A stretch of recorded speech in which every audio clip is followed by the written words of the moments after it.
Hurrah, wow,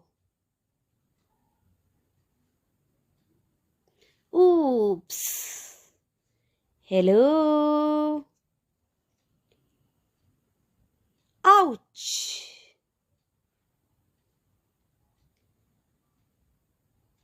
bravo,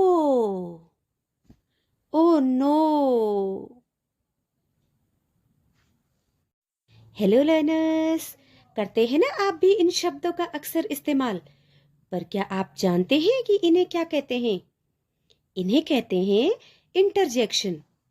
अब ये interjection क्या है? तो यही हम सीखने वाले हैं आज की वीडियो में। तो चलिए शुरू करते हैं। तो लर्नर्स, आइए पढ़ लेते हैं इंटरजेक्शन की डेफिनेशन और समझ लेते हैं उसका अर्थ। An interjection is a word or phrase that expresses a feeling or reaction। यानी कि एक इंटरजेक्शन एक ऐसा वर्ड या फिर फ्रेज है जो हमारे मन के भाव या फिर किसी घटना पर हमारी प्रतिक्रिया को प्रकट करता है।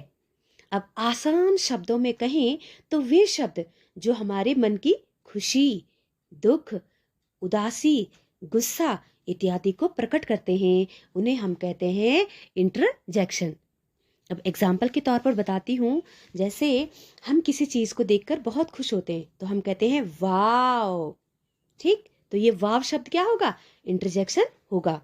किसी चीज को हम देखकर हम क्या होते हैं? गुस्सा हो जाते हैं, हम कहते हैं ओ नो। तो ये ओ नो वर्ड क्या हो गया यहाँ पर? इंटरजेक्शन हुआ। तो लर्नर्स, आइए अब आपको इंटरजेक्शन के बारे में एक सरप्राइजिंग बात बताती हूँ।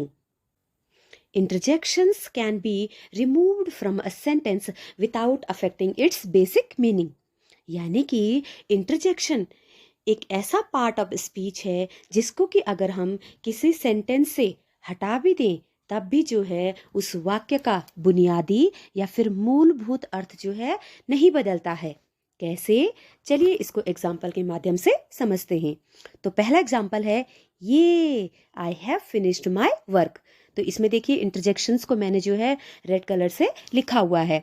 तो ये यानी इंटरजेक्शन को अगर आप हटा भी देते हैं तब भी जो है इसका अर्थ वही रहता है, यानी कि मैंने अपना काम खत्म कर दिया है। I have finished my work. दूसरा एग्जाम्पल देख लीजिए, hurray, we won the competition. तो देखिए हमने कंपटीशन, हुर्रे, हमने कंपटीशन जीता। तो हुर्रे को अगर हम हटा भी दें तब भी वी वन द कंपटीशन यानी कि हमने कंपटीशन जीता, उसका जो है बेसिक मीनिंग जो है नहीं बदलता है। नेक्स्ट है वाव, दैट्स अ ब्यूटीफुल ड्रेस। तो वाव को अगर हटा भी दें तब भी जो है दैट्स अ ब्यूटीफुल ड्रेस यानी कि वह एक सुंदर ड्रेस है, इसका बेसिक मीनिंग वही रहता है। आइए लर्नर्स, अब जान लेते हैं कि किस इंटरजेक्शन का हम कब करते हैं प्रयोग। तो सबसे पहला है वाव, हुर्रे, ये। तो इनको सुनकर ही आप समझ गए होंगे कि हम इनका इस्तेमाल कब करते हैं। जब हम होते हैं किसी चीज़ को लेकर बहुत ज़्यादा खुश, तो कब किया जाता है? जॉय और अप्रूवल के लिए, यानी अपनी खुशी को जाहिर करने के लिए। दूसरा है हाय, हेलो, बाय। इनका इस्तेमाल किया जाता है ग्रीटिंग और फेयरवेल के लिए, यानी किसी का स्वागत या फिर विदाई के समय हम बोलते हैं hi, hello, bye. Next is well done, bravo, excellent. तो इनका कब करते हैं प्रयोग? प्रेज और एडमिरेशन के लिए, यानी कि जब हम करते हैं किसी की तारीफ, जब हम किसी की तारीफ करना चाहते हैं।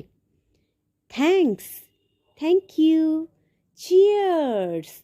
तो इनका प्रयोग करेंगे ग्रैटिट्यूड और थैंकफुलनेस के लिए, यानी कि जब आप जो है किसी के प्रति अपना आभार व्यक्त करना चाहते हैं या फिर उसको धन्यवाद देना चाहते हैं तो हम इन इंटरजेक्शन का प्रयोग करेंगे।